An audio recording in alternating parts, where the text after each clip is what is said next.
Tuhan, kembali kami datang kepadamu pada pagi hari ini memohon sekali lagi pertolongan Roh Kudus ketika firman-Mu diberitakan.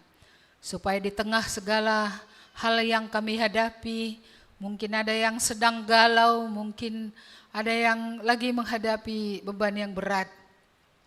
Kami berdoa supaya perkataan-Mu itu akan menolong kami ya Tuhan, agar sungguh kami bisa berdiri, agar sungguh kami dimampukan untuk menghadapi segala sesuatu pergumulan di tengah dunia di mana kami hidup ini.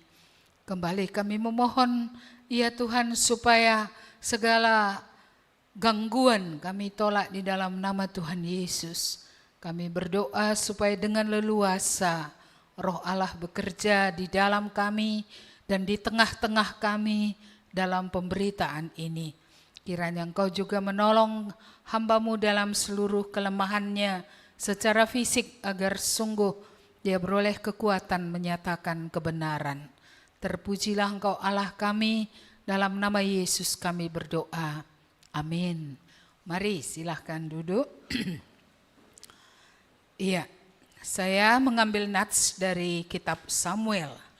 1 Samuel pasal 25. Semalam saya sudah bagi ini dengan ibu-ibu, tapi hari ini saya memilih nats yang sama, tapi nanti ada yang berbeda. 1 Samuel 25, karena sangat panjang kita tidak membaca semua, kita melihat ayat yang ke-14 sampai 28. 14, 28, baru nanti agak di belakang 32 sampai 38. 1 Samuel 25, dapat? Agak susah mencarinya ya, jarang dibuka. Iya, 1 Samuel 25, Alkitab Ibu masih TB yang lama, halaman 428. Jadi sekitar itulah 428. Ya, dapat? Ya. Baik. Silahkan dibaca di dalam hati ya. Iya. Jangan jangan tidak melihat Alkitabnya. Lihat Alkitabnya, baca dalam hati supaya 2 kali, kupingnya dan matanya. Oke, ayat 14. Tetapi kepada Abigail, istri Nabal, telah diberitahukan oleh salah seorang bujangnya. Katanya, ketahuilah, Daud menyuruh orang dari padang gurun untuk memberi salam kepada Tuan kita. Tetapi ia memaki-maki mereka. Padahal orang-orang itu sangat baik kepada kami. Mereka tidak mengganggu kami. Dan kami tidak kehilangan apa-apa selama kami lalu lalang di dekat mereka. Ketika kami ada di ladang, mereka seperti pagar tembok sekeliling kami siang malam. Selama kami menggembalakan domba-domba di dekat mereka.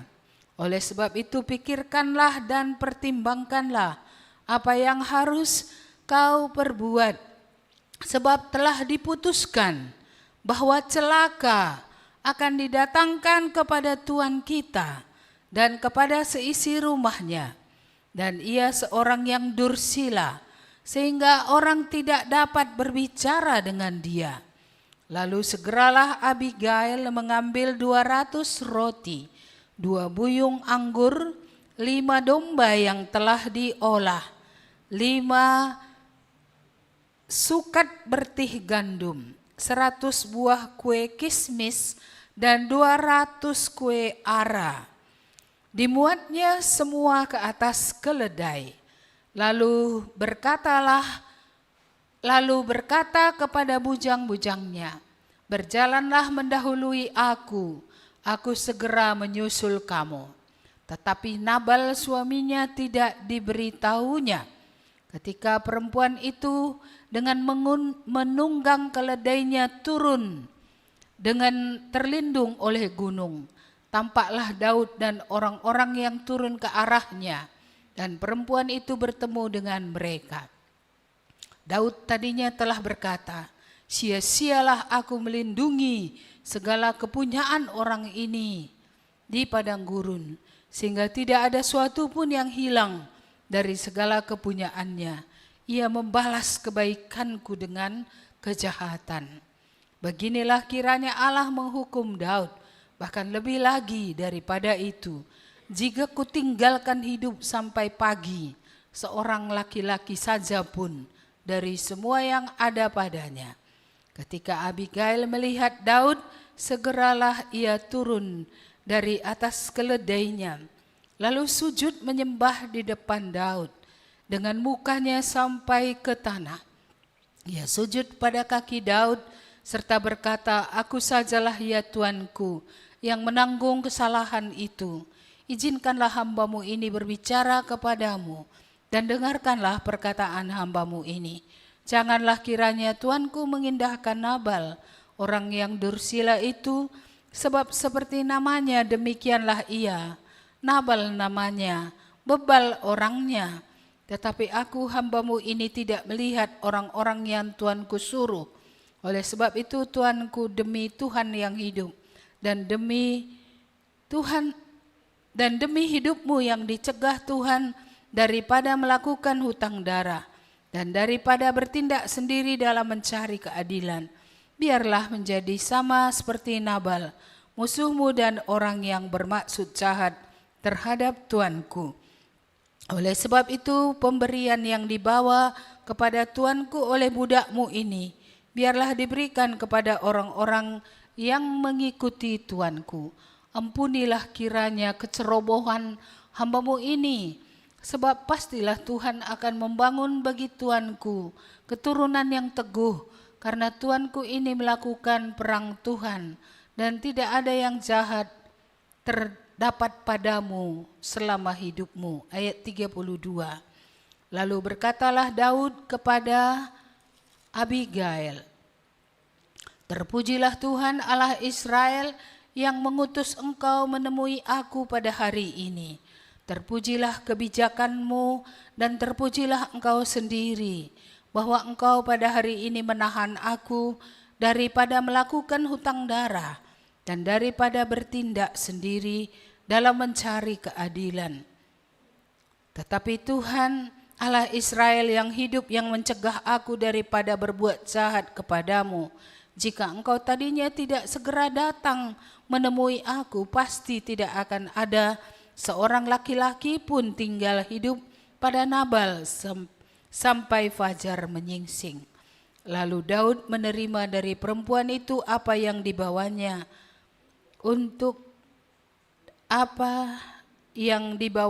untuk dia, dan berkata kepadanya, pulanglah dengan selamat ke rumahmu. Lihatlah, aku mendengarkan perkataanmu dan menerima permintaanmu dengan baik.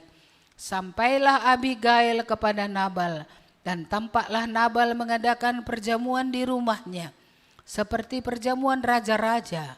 Nabal riang gembira dan mabuk sekali. Sebab itu tidaklah diceritakan perempuan itu sepatah kata pun kepadanya sampai fajar menyingsing. Tapi pada waktu pagi ketika sudah hilang mabuk Nabal itu, diceritakannya lah kepadanya oleh istrinya segala perkara itu. Lalu terhentilah jantungnya dalam dada dan ia membatu, dan kira-kira 10 hari sesudah itu Tuhan memukul Nabal sehingga ia mati. Sampai di situ saja pembacaan firman Tuhan. Iya. Tema yang saya pilih untuk hari ini itu adalah cara mengatasi masalah. Cara mengatasi masalah. Iya, kita akan belajar dari firman ini ya. Iya, saudara-saudara, kalau kita pergi keluar kota dengan naik mobil, seringkali ada orang yang membantu lalu lintas, tapi bukan polisi ya. Iya, saya sering bilang sama Mary, bikin kotak kita, isikan di dalam 2000. Karena orang itu tidak disuruh oleh siapapun. Kadang ada yang berinisiatif di tempat tertentu gitu ya. Iya, dan kadang-kadang memang itu sangat menolong. Kalau dia nggak ada, makin panjang kita menunggu, nggak bisa lewat gitu. Iya, memang itu tidak keharusan. Tetapi kalau ada hati yang berkemurahan kan baik juga. Toh yang dikasih pun bukannya 5.000. Cuma berapa? 2.000. Itu pun kadang bisa juga dia nggak dapat. Dia atur tadi letak dia sebelah sana. Kita muter, nggak mungkin ngasihnya ke sana. Jadi nggak dapat juga dia. Di bumi ini banyak orang yang nggak ada kemurahan. Nggak ada sama sekali ya. Nggak ada. Saya teringat dulu kalau Pak Yesaya Abdi itu dulu ada kaleng-kalengnya. Di tiap persimpangan jalan itu ada yang sapu-sapu mobil lah. Dulu saya heran kenapa dikasihnya gitu. Iya. Jadi itu kan anak-anak. Ya belum tahu juga kita anak-anak ini apakah disuruh oleh orang tertentu kayak sindikat gitu ya. Karena kan ada juga anak-anak itu dipekerjakan oleh orang lain gitu. Iya. Tapi yang jelas dia selalu sediakan ada kaleng-kalengnya, isinya di dalam nanti kalau dulu masih bisa goceng gitu ya, masih bisa 1.000 gitu ya. Ya kalau sekarang goceng beli apa ya kan? Ya nggak dapat apa-apa ya. Ya seperti itu. Jadi dia selalu sediakan. Jadi kaleng-kalengnya itu selalu penuh dengan logam. Saya merasa Bapak ini berapa persimpangan, berapa tempat satu hari. Iya, jadi satu hari itu pernah saya bersama-sama dengan dia pergi pelayanan. Ya bisa lima tempat itu ada orang yang seperti itu tadi gitu. Iya, kita melihat tadi di sini sebenarnya nggak ada yang menyuruh Daud dan anak buahnya untuk mengawal harta Nabal yang banyak. Nabal ini kaya berat, dia punya banyak kambing domba ya. Iya, dan memang volunteer lah bisa dikatakan, nggak ada disuruh oleh Nabal, ya mereka memang karena tinggal di lokasi yang sama gitu ya, ya maka anak buah Daud ini melindungi sehingga tidak hilang ternak-ternak peliharaan Nabal ini terus bertambah banyak, bahkan binatang buas pun nggak berani datang, karena kita tahu kalau di gunung-gunung sana ya itu binatang buas, wild animal pasti ada juga. Tapi nggak ada satupun yang dimakan oleh binatang buas. Dan nggak ada juga, kan ada pencuri-pencuri juga ya di gua-gua, ya di gunung-gunung itu. Tapi tidak ada satupun. Jadi ketika utusan Daud pergi ke rumah Nabal, sebenarnya Nabal bisa saja bilang, sorry ya aku nggak mau ngasih, kan bisa ya kan. Tapi yang dilakukannya apa? Maki-maki yang datang itu, bahkan memaki-maki Daud walaupun Daud tidak hadir di sana. Iya, ini adalah kejadian ya, sehingga akhirnya melaporlah ya yang diutus ini tadi kepada Daud, dan Daud hanyalah manusia ya, marah dia. Iya, marah. Laki-laki kan cepat marah ya. Betul atau enggak ya? Ada laki-laki sini, laki-laki itu biasanya cepat marah. Di jalan aja kalau dilewati orang dia naik apanya yang naik itu? Adrenalinnya ya, naik dia. Iya, sehingga kami pernah dikejar polisi gara-gara itu. Iya, ada tahulah kita siapa orangnya ya. Yang sering bawa ibu lah, kan gitu ya. Apa yang terjadi, ya kan? Memang kami melewati lampu hijau, memang saya lihat itu. Tapi karena banyaknya kendaraan di depan itu, akhirnya sudah merah, kami masih di tengah. Iya, jadi sementara yang lain sudah masuk. Jadi ya sudah merah, ya ketika orang di depan kami maju semua, kami ikut maju tentunya. Tapi karena sudah merah, polisi prit. Ya datang kawanku ini saking emosinya kan. Merah kok, hijau kok tadi ketika lewat. Iya, dibawanya lah mobil ke ganggang. Polisinya naik apa? Naik kereta. Kejarnya lah kami ke ganggang. Penumpangnya pendeta. Tapi polisinya kan nggak tahu penumpangnya pendeta. Ya, tapi udahnya ku ingatkan jemaatku ini. Cuman kayak mana lah, orang udah hijau kok katanya. Iya, akhirnya kami dipepet lah, dapat lah kan. Iya, tentu mereka minta surat apa? Surat SIM. Supaya dia diproses seperti itu. Ya terpaksa lah dikasih. Mana bisa lagi bilang A, I, U, E, O ya kan. Ya udah dikasih. Maksud saya begitulah kadang seketika. Mungkin gak ada rencana mau spanding gitu, marah. Tapi muncul seketika. Saya rasa itu yang terjadi pada Daud. Ketika dengar dimaki-maki gitu ya kan. Ya kalau nggak mau ngasih ya nggak mau ngasih. Tapi masa sih sampai maki-maki, siapa rupanya Daud itu ayat-ayat di atasnya tadi kita potong, nggak baca, nanti saudara bisa baca sendiri. Ya, jadi menjadi emosi. Ya, jadi ini akan mendatangkan petaka ini. Karena apa? Karena Daud punya orang 600. Jadi dia mau bawa 400, menyerang satu keluarga.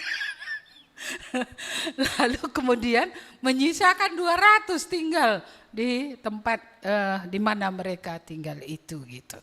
Jadi kalau bisa, kalau kita imagine, bayangkan ya, kalau 400 sudah dibawa orang ya menyerang keluarga Nabal walaupun tak ada pembantunya, berapa di situ kan sudah tahu kita itu. Banyak nyawa akan melayang. Iya. Dan di sini kita melihat bagaimana menangani ini. Di satu sisi Abigail seorang perempuan. Ya. Di sisi lain dia sudah mendapat laporan bahwa 400 orang nanti ya akan datang untuk menyerang tempat mereka tinggal. Ya, celaka itu sudah pasti. Iya, kalau kita lah dalam posisi Abigail ini, apakah yang kita lakukan? Saudara-saudara, masalah dalam hidup ini sering nggak diprogram, dadakan. Ya ini kan tadi termasuk dadakan itu, kunjungan, kemudian maki-makian, lalu tiba-tiba perang kan gitu ya, dadakan terjadinya. Saya kenapa pilih ayat ini menjadi berkat bagi saya kehidupan daripada Abigail ini. Mengapa? Karena dia orang yang sangat-sangat dekat dengan Tuhan. Dalam keadaan seperti itu, walaupun tidak ada dituliskan dia berdoa dengan tekun gitu ya, saya yakin dia berdoa dengan tekun. Dia mencari wajah Tuhan.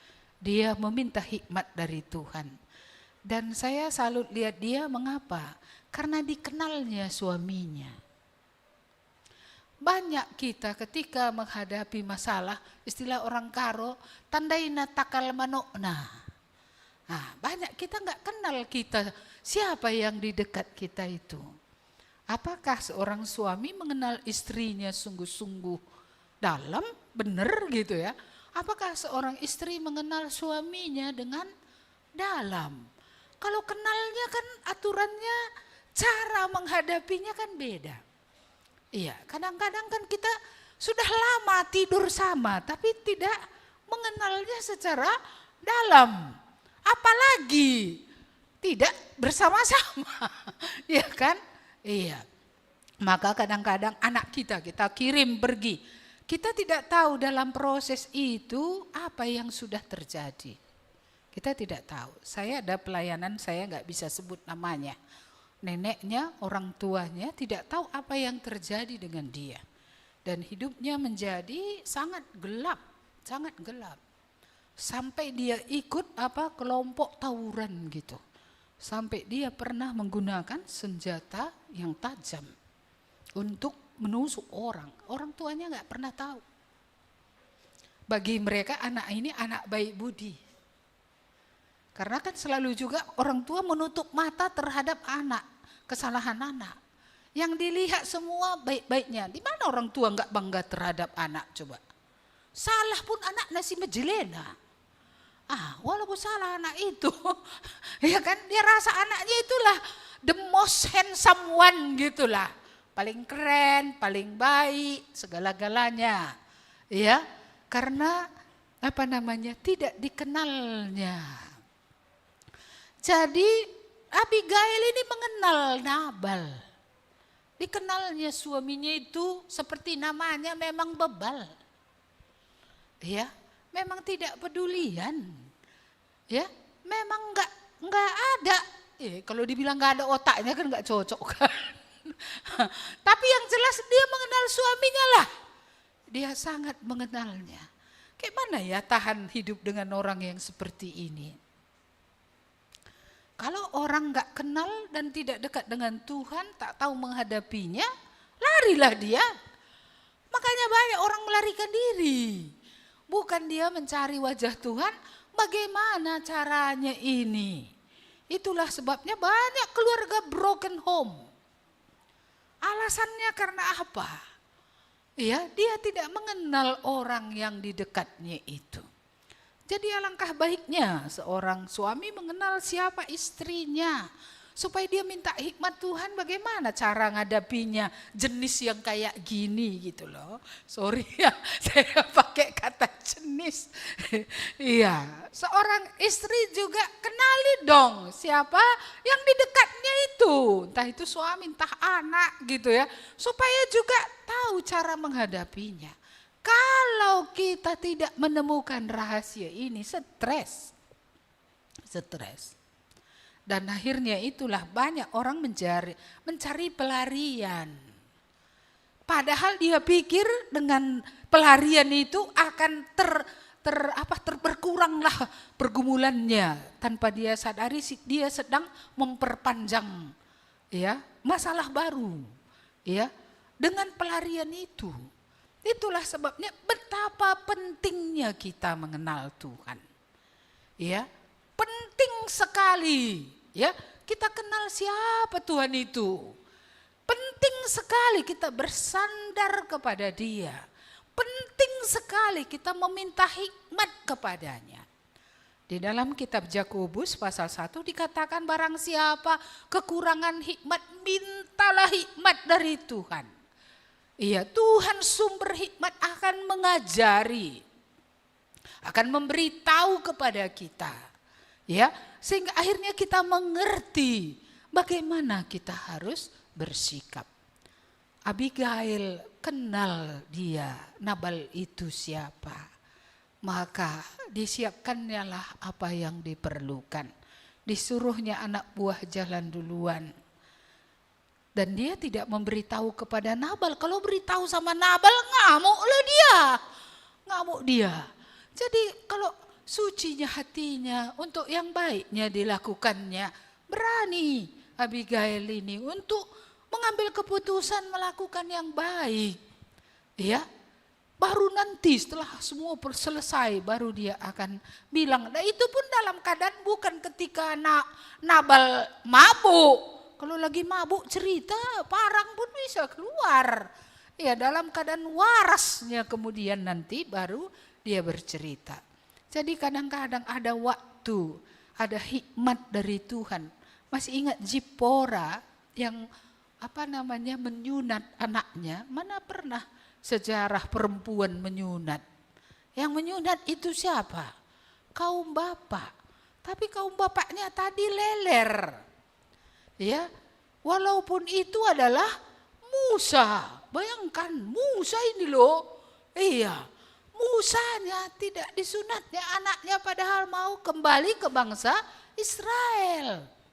Iya, jadi kita melihat Zipora ya yang akhirnya memotong kulit katan itu dan istilahnya mengambil posisi suaminya loh, dia di situ sementara itu saja, sekali itu saja.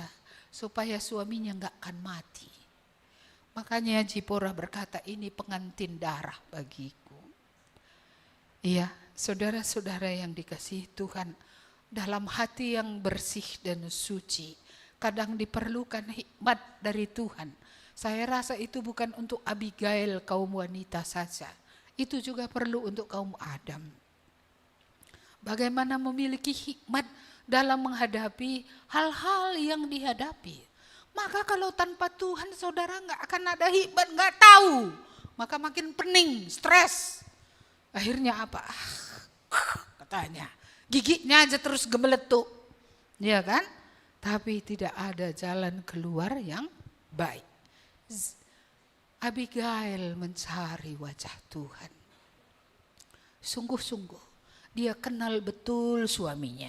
Jadi kalau kamu belum kenal kali pasangan ini, banyaklah kamu berdoa. Tuhan ajari aku mengenalnya. Iya, masakan sekian lama. Kadang kita berpikir kalau sudah lama makin kenal gitu ya kan. Kalau nggak mau kita belajar, lama pun nggak kenal-kenal. Tetap juga nggak dalam pengenalan itu. Sehingga nggak tahu bagaimana harus bersikap. Iya, setiap orang itu berbeda. Tadi dikatakan 4 anak berbeda. Iya, apalagi tambah 1 istri, 5. Semua berbeda. Nah, maka ada istilah orang Karo, 5 anak tapi 7 macamna katanya. 5 anak 7 macam. Artinya apa? Ini harus diselami tiap-tiap pribadi yang ada. Orang yang dekat dengan Tuhan akan dibukakan rahasia-rahasia. Bagaimana menghadapi per pribadi per pribadi. Sehingga ya kita akhirnya beroleh hati yang tepat dan beroleh sikap yang tepat. Satu hal di sini, sekalipun Nabal ini begini hidupnya, ya Abigail ini kok bisa benar. Jadi kan selalu kita punya alasan gini, dia pun gak benar, mana aku benar. Kan gitu selalu ya kan.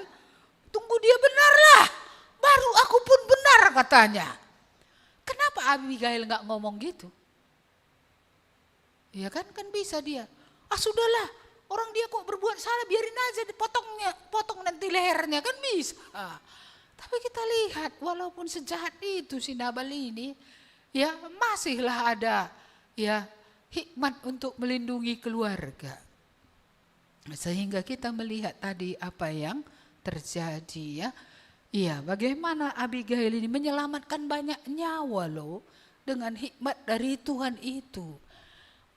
Menghentikan konflik dengan Daud, dengan pasukannya. Wah, kan ini luar biasa ini kan. Iya, endingnya ini sungguh luar biasa. Iya, jadi kita melihat butuh kali hikmat ini. Butuh kali kita dalam menghadapi masalah ini, ya, hikmat dari atas, bukan hikmat menurut orang banyak. Bukan juga hikmat dari diri kita sendiri. Bukan hikmat dari penasehat-penasehat yang artinya memang bukan kompeten dalam hal inilah. Yang jelas ya kita melihat Abigail, gak ada loh penasihat di sekelilingnya. Bahkan bujangnya tadi bilang kau pikirkanlah. Kepada tuannya dibilangnya kau pikirkanlah. Iya, Nabal itu begini sikapnya. Kan tadi diberitahu ya. Dia pun kenalnya suaminya jadi dia tahu.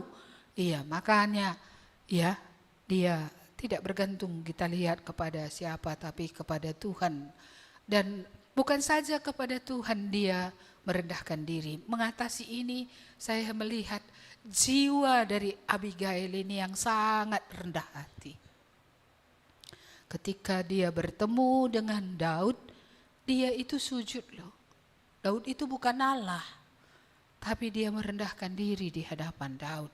Karena dia tahu ya adalah sebuah kesalahan apa yang dilakukan oleh suaminya, mengingat ya bagaimana mereka telah melindungi ya semua harta Nabal ini, dan mengingat tidak seharusnya suaminya memaki-maki Daud ya dan mengatakan kata-kata yang tidak cocok untuk didengar. Saudara-saudara yang dikasihi Tuhan, dia merendahkan diri. Apa katanya? Iya, apa katanya? Biarlah aku menanggung kesalahannya itu. Siapa istri mau menanggung kesalahan suami? Atau siapa suami mau menanggung kesalahan istri? Aku ngisi salah. Ya, aku yang salah karena aku tidak melihat katanya. Aku tidak melihat apa orang suruhanmu itu datang. Kalau tadi dia lihat mungkin sikap tentu akan berbeda, ya kan? Tapi ini dia tidak melihat. Dan dalam hal ini saya melihat dia merendahkan diri. Maka apa katanya, ampunilah kecerobohanku. Kupikir apa dia yang ceroboh ya? Suaminya yang ceroboh, tapi kok dia mengambil tempat di tempat suaminya. Begini cara rekonsiliasi ya.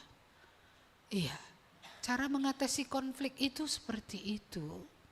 Harus ada di situ orang yang merendahkan diri, menempatkan diri ya di tempat orang yang salah ini, mewakili dia. Sebenarnya dulu bangsa Israel juga kita lihat Nehemia, ampunilah dosa kami. Emangnya ikut Nehemia berdosa? Enggak loh. Tapi kok dia merendahkan diri bilang, ampunilah dosa kami. Berarti dia termasuk kan? Padahal dia enggak berdosa loh, dia hidupnya benar. Tapi dia mengambil tempat yang seharusnya, ya, bukan untuk dia, tapi di sini dalam hal ini untuk suaminya. Dia menempatkan diri di situ, dia merendahkan diri. Dan saya rasa perempuan ini cukup berani karena imannya itu. Dia sampai mengingatkan Daud, panggilan Daud kan menjadi raja, supaya jangan nanti tangan Daud itu dikotori oleh darah. Untuk seorang yang bernama Nabal, yang memang bebal. Iya, jadi melalui kata-katanya ini orang yang seperti Daud ya, akhirnya merasa dia seperti utusan Tuhan ya, untuk bertemu dengan dia supaya dalam kemarahannya dia tidak membuat keputusan yang salah.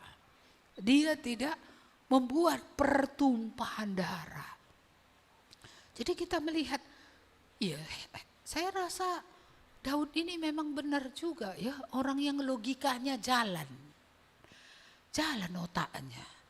Iya, jadi dia itu masih bisa terbuka terhadap kata-kata. Padahal yang ngomong itu perempuan loh. Yang ngomong itu perempuan bukan laki-laki. Tapi sekalipun Abigail itu seorang perempuan, kata-katanya itu yang diperhatikan oleh Daud itu, sehingga Daud akhirnya setuju dengan perempuan itu. Sia-sialah kalau meneruskan perjalanan menebas leher si Nabal dengan orang-orang yang bersama-sama dengan dia. Dan betapa akhirnya Daud memuji Tuhan. Oleh karena apa? Karena ada yang menghalangi dia, ada yang mengingatkan dia supaya tangannya tidak berlumuran darah. Hanya oleh karena kemarahan, karena dimaki, karena dihina atau diperlakukan dengan tidak baik. Iya, jadi Daud benar-benar sadar. Dan akhirnya dia menerima pemberian perempuan itu. Dan dia gak motong perempuan itu juga. Dia juga gak pergi ke rumah, ke tempat tinggal Nabal. Pulanglah dengan damai sejahtera. Pulanglah istri Nabal dengan damai sejahtera. Tuhan telah menolong dia untuk menghadapi masalah yang sulit ini, yang bisa mengakibatkan nyawa banyak orang. Nyawa suaminya yang jahat itu dan nyawa yang lain orang-orang pekerja. Dan bahkan nyawanya sendiri. Saudara-saudara yang dikasihi Tuhan, betapa butuhnya, ya seperti yang diceritakan tadi, hubungan yang erat dengan Tuhan. Bukankah Tuhan suka memberitahu kepada kita hal-hal yang apa namanya ya, hal-hal hikmat tadi, hal-hal yang baik yang dia mau ya, dia mau untuk kita lakukan. Tuhan bukan Tuhan yang menyembunyikan apa yang baik bagi manusia.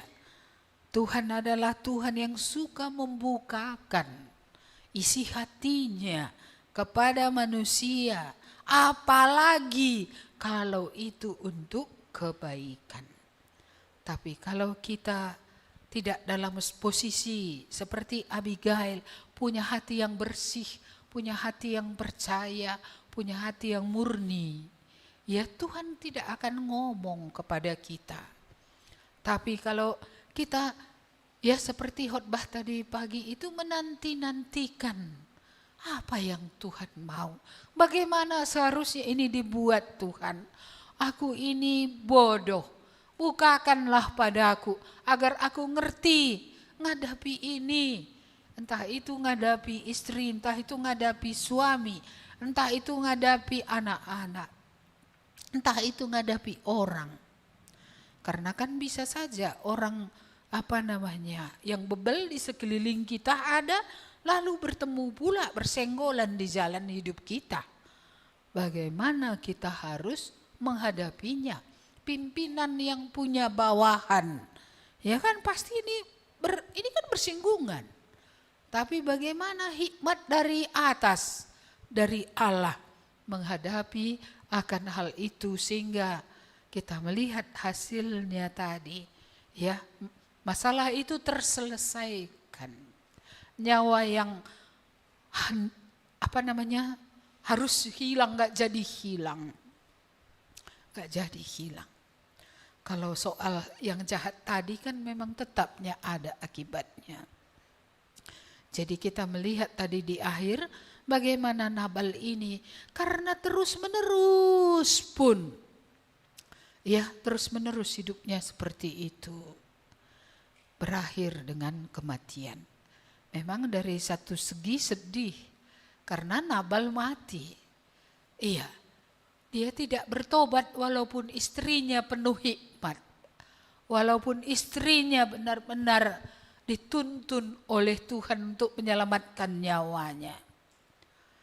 Tapi dia, ya seharusnya ketika istrinya cerita itu, ya entah itulah kesempatan terakhirnya untuk bertobat. Tapi kita lihat tadi, kayaknya waktu untuk dia habis, jantungnya membatu. 10 hari kemudian matilah Nabal. Di sini kita melihat bahwa penghakiman bukan oleh manusia. Kan Daud gak jadi bunuh dia. Gak jadi. Penghukuman, ya, maka serahkanlah segala sesuatu kepada Tuhan. Tuhannya yang menjadi hakim. Tuhannya yang menilai setiap orang, bukan kita. Tapi seringkan kita mau kita yang menghakimi. Kita yang langsung bereaksi, kita yang langsung menghukum. Kita yang langsung menentukan, membuat keputusan. Untunglah Daud berhenti di tengah jalan dari mengikuti keputusan yang dia buat. Kalau dia ikuti keputusannya itu entah apa juga yang jadi sama dia. Bukan saja apa yang jadi pada Nabal, tapi apa yang jadi juga sama dia. Karena manusia tidak ada yang dikecualikan Tuhan. Iya, jadi kita melihat bagaimana pada akhirnya, ya, kalau terus di dalam dosa itu, sudah dibela, sudah dilindungi, sudah segala macam, kita melihat kalau tidak ada pertobatan, membatulah jantungnya. Kiranya jangan sampai seperti ini terjadi, karena ini adalah hal yang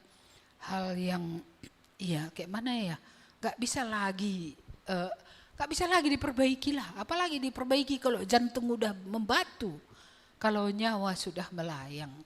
Tidak ada lagi kesempatan bagi Nabal. Saudara-saudara yang dikasihi Tuhan, mari kita kembali. Kita pasti memiliki banyak masalah. Tapi seperti yang tadi, kemana kita pergi?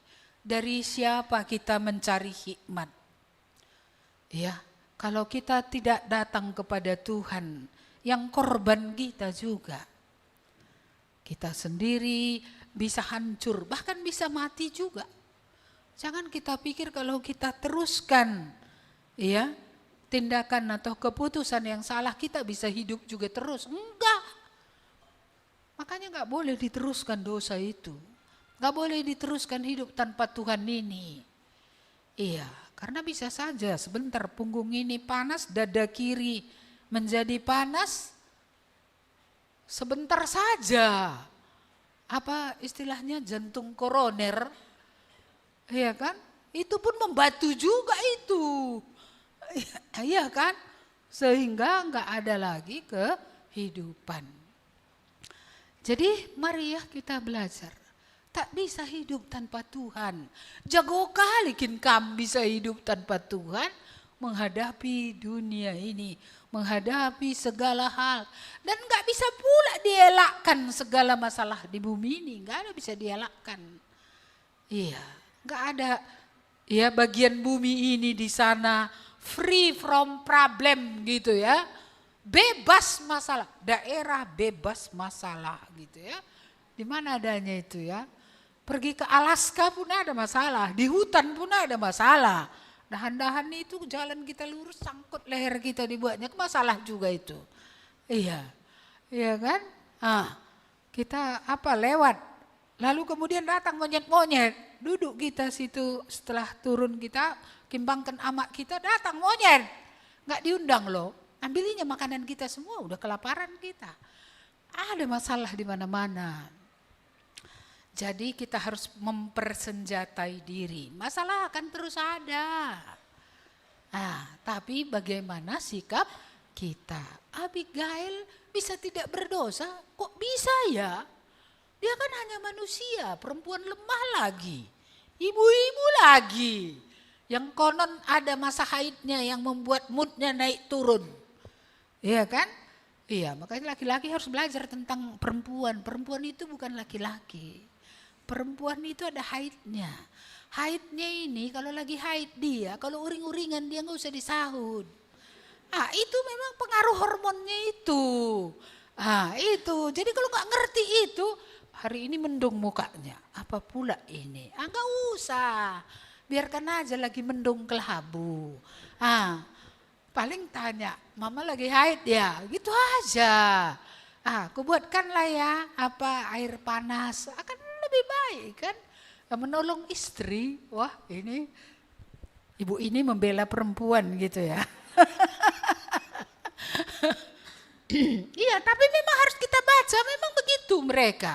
Tapi laki-laki aku belum pernah ada baca menstruasi laki-laki. Atau entah enggak pun istilahnya menstruasi, perubahan hormon dalam laki-laki setiap bulan. Barangkali entah itu pun ada juga. Tapi kita bukan di dunia medis, nggak ngerti kita kapan itu. Apakah itu pada waktu kapan gitu. Tapi pelajari aja suamiindu. Siapa tahu ada masa-masa memang di situ nanti mukanya hitam terus. Merengut terus dia gitu. Walaupun seharusnya kalau di dalam Tuhan itu semua hormon-hormon ini bisa diatasi oleh pertolongan Tuhan. Tapi kalau itu terjadi seperti itu, don't make it big lah. Jangan buat itu menjadi hal yang besar. Iya, saudara-saudara, kita harus banyak berdiam diri. Kita harus banyak berdoa. Kita harus bertekun agar kita semakin mengerti. Apalagi kalau kita minta tadi hikmat dari Tuhan, makin ngertinya kita. Ininya kawanku ini. Kalau kamu ngerti banyak kali masalah nggak perlu terjadi. Ya, nggak perlu terjadi. Nggak usah banyak kali pertikaian, nggak usah banyak kali permasalahan, ya, karena kurang ngertinya kita, ya. Orang yang kita hadapi tadi, bayar ayam tadi lah si tandai takal manukta, nggak kenal kita siapa yang bersama-sama dengan kita. Jadi kesimpulannya apa ya?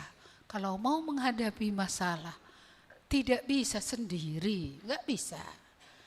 Nasihat teman bisa saja, tapi ada nasihat yang lebih tinggi tadi, yaitu nasihat yang daripada Tuhan. mintalah hikmat Tuhan. Barang siapa kekurangan hikmat, ya, mintalah hikmat dari Tuhan. Ketika Tuhan tanya Salomo, ya kan? Apalah kau minta? Apa kau minta Salomo? Iya, cuma satu diminta Salomo. Apa mintanya? Hikmat. Iya, karena dia akan menjadi pemimpin. Bagaimana kalau dia tidak punya hikmat? Dia punya rakyat banyak, menghadapi orang banyak. Kalau dia tidak punya hikmat, bagaimana? Tapi Tuhan ini luar biasa ya. Selain hikmat, apa kata Tuhan sama Salomo? Kau tidak meminta kekayaan, ya, tidak minta kejayaan. Ya banyak yang dia tidak minta. Tapi Tuhan bilang kepada Salomo, karena kau minta hikmat, yang lain ini pun kutambahi semua katanya. Coba, enak kali ya. Iya, jadi bukan saja hikmat diberi Tuhan kepada Salomo, tetapi juga Tuhan menambahkan banyak berkat-berkat yang lain. Dia menambahkan harta benda, dia menambahkan kekayaan ya, dia menambahkan ya kemenangan atas musuh-musuhnya, pokoknya banyaklah yang dikasihkan oleh Tuhan kepada Salomo. Iya, jadi bagaimana dengan kita? Menangnya kita menghadapi masalah 2025 menang, 2024 banyak kalahnya. 2025 memulai ini sudah ada ini keputusan ini, iya, bahwa tidak lagi dengan caraku kuhadapi semua, tapi aku mau semakin dekat dengan Tuhan, mencari wajah Tuhan, supaya whatever the problem is, entah apapun masalah itu, Tuhan akan memberi hikmat, memberi kita ngerti apa yang harus dilakukan, memberi kita kemenangan. Entah itu dalam job, pekerjaan masing-masing, entah itu dalam keluarga, entah itu dalam berelasi satu dengan lainnya, ya. Dalam kita berhubungan dengan banyak orang, kiranya Tuhan memberi kita hikmat. Tanpa Tuhan tadi nggak bisa. Jadi kalau makin jauh kita dari Tuhan, makin nggak tahu kita bagaimana menghadapinya. Akhirnya kita tertindih. Akhirnya kita ditindih oleh masalah itu. Hilanglah segalanya. Hilanglah harapan. Hilanglah muka yang berseri-seri, mata yang bersinar-sinar. Hilanglah kemuliaan yang seharusnya terpancar di dalam hati orang yang percaya, yang bisa dibaca keluar. Mau gitu terus? Pilihan terserah kepada saudara-saudara. Tidak ada pilihan yang lebih baik selain bersama-sama dengan Tuhan. Karena kalau sendirian tadi gagal. Bersama Tuhan pun kadang Tuhan mau kita menang, kita nggak bisa mengalahkan pikiran dan hati kita. Padahal Tuhan mau kasih, ini tahun ini ku kasih kemenangan ini gitu ya kan. Tuhan mau memberi kita kemenangan, tapi kadang kita nggak memilih apa yang Tuhan katakan kepada kita. Sering kita susah menyangkal diri. Enak kali lalap aku menyangkal diri. Aku aja lalap menyangkal diri. Kenapa rupanya? Kalaupun enggak yang kita mau jadi, kalau yang Tuhan mau jadi, ya itu akan jauh lebih baik. Dan kalau kita tidak menghakimi dan menghukum, Tuhan menghakimi dan menghukum. Tidak ada seorang pun yang diluputkan oleh Tuhan.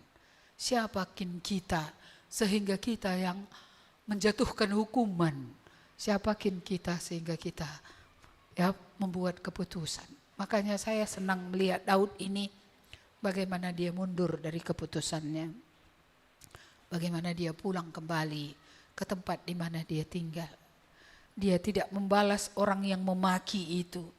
Dia tidak jadi membunuh orang yang tidak menghargai dia itu. Dia menyerahkan semuanya kepada Tuhan. Amin. Mari kita berdoa. Terima kasih Tuhan, pada pagi hari ini kami bersyukur atas firman-Mu ini.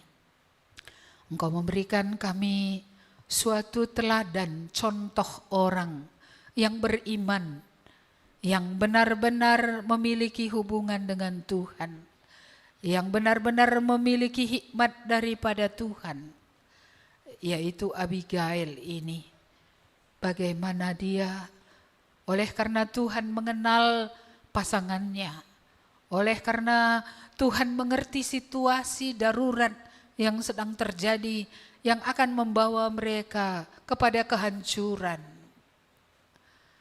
Dan bagaimana Tuhan mengajari dia untuk sungguh-sungguh mengambil tindakan yang tepat, baik terhadap suaminya, baik terhadap Daud. Dan dari apa yang kami renungkan ini, kami melihat betapa bisanya seorang manusia biasa, sekalipun orang yang di dekatnya tidak benar, tapi dia benar di hadapan Allah.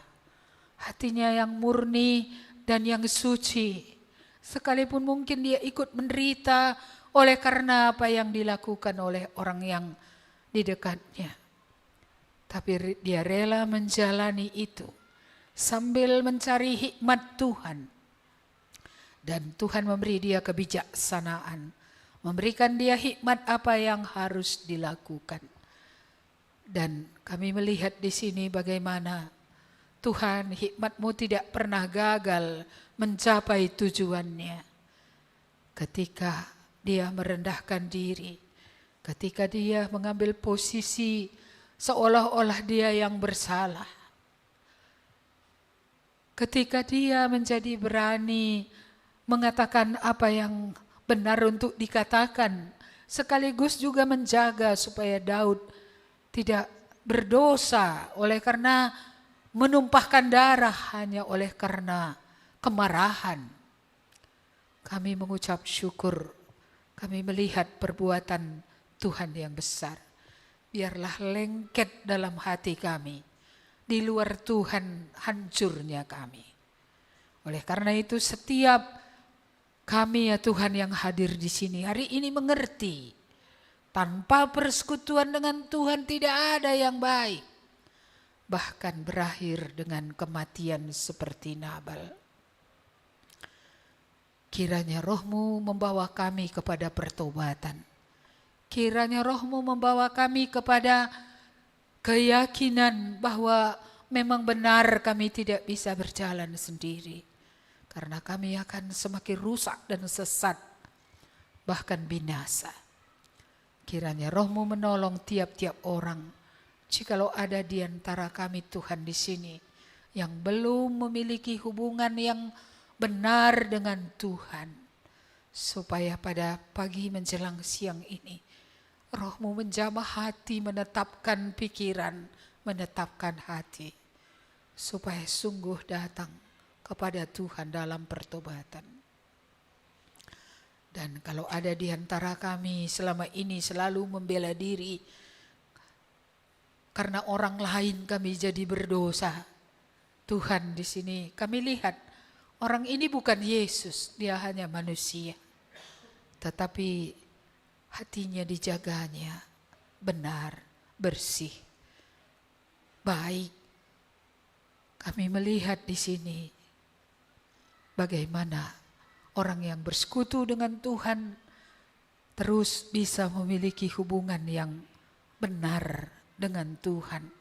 Dan Tuhanlah yang memberi hikmat untuk menghadapi setiap perkara. Kami mengucap syukur sekali lagi, hikmat itu tidak gagal. Merendahkan diri itu mendatangkan kebaikan. Mengakui dosa itu akan mendatangkan kebaikan.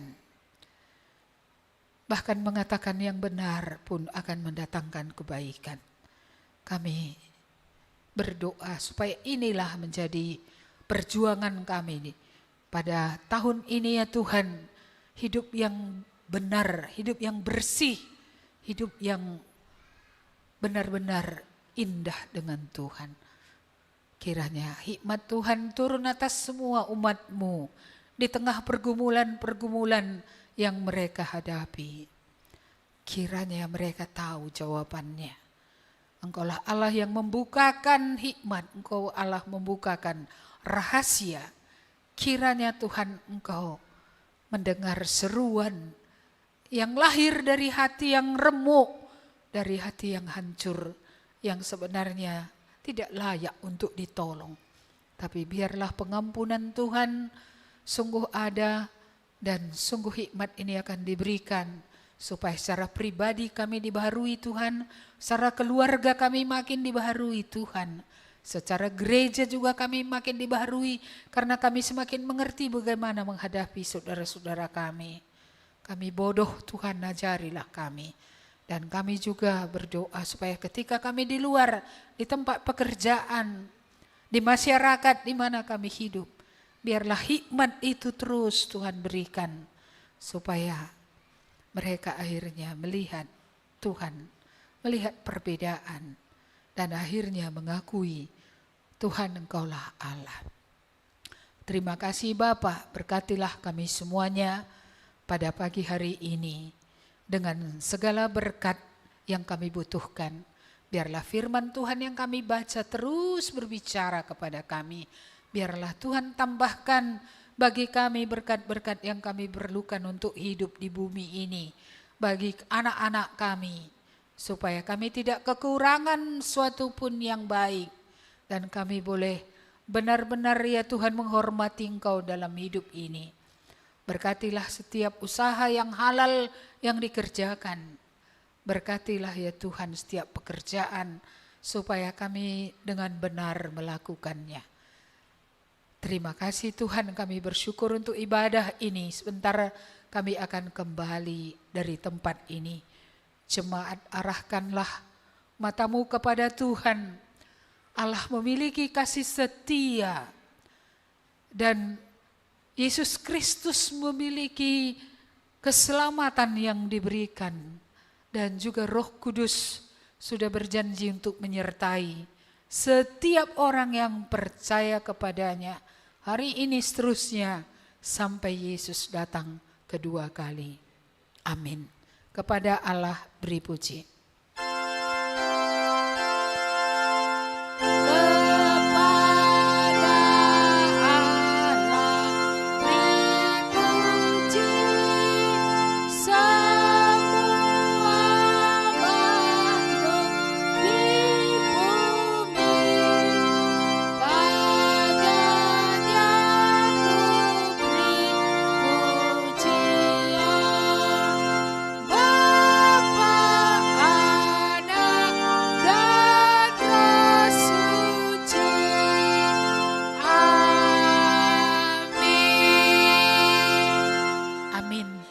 Selamat hari Minggu, Tuhan memberkati.